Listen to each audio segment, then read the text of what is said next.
You're listening to Weekend Game Plan, brought to you by Mark Ezerzer of Team Ezerzer with the Vantage Realty Group for residential, commercial, or revenue property expertise and results. Call or text 514-772-0771. It might seem crazy what I'm about to say. Sunshine, she's here, you can take a break. I'm a hot air balloon that could go to space. With the air, like I don't care, baby, by the way. Because I'm happy. Clap along if you feel like a room without a roof. Because I'm happy. Clap along if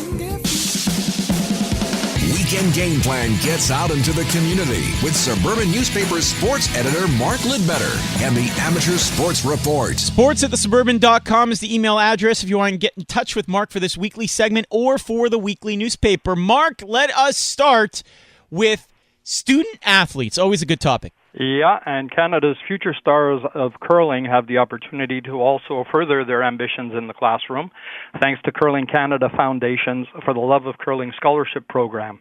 Applications are now being accepted for the 2019 scholarships, and they're funded through the generous support of the Canadian curling community.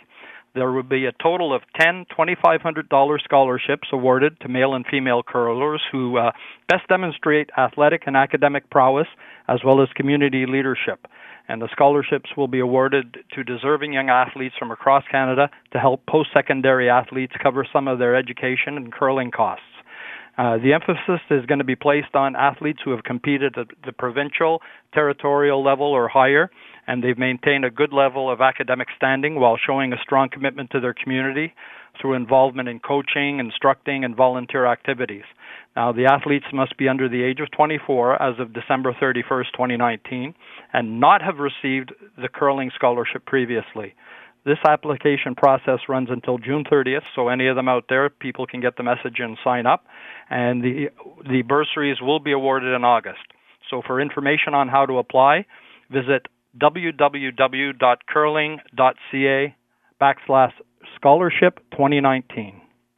All right, moving on to a little bit of golf now as the weather gets better. Yeah, some sunshine out there. So Golf Canada's second regional junior golf championship of the 2019 season is underway, as the Future Links Ontario Championship is at the Tangle Creek Golf and Country Club in Thornton, Ontario, with several local athletes competing. You have Beaconfield's Logan Boucher and Thomas Stafford, St. Lazar's Justin Fidele, and Longueuil's Frederick Russo on the boys' side, while Kirkland's Emily Romansou, who won the Future Links Championship and tied for third in the fall series last year, is in girls' play. Now, the 54-stroke hole tournament will see the top 5 boys earn exemption to the 2019 Junior Boys Canadian Championships in August, which will be at the Covered Bridge Golf and Country Club in New Brunswick at the end of July, or in the middle of August.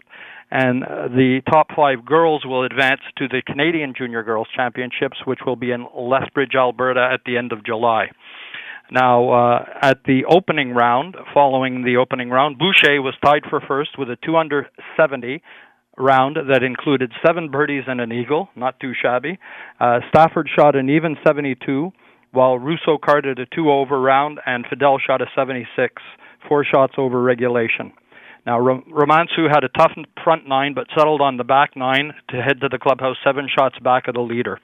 So they go into play today and see how they continue.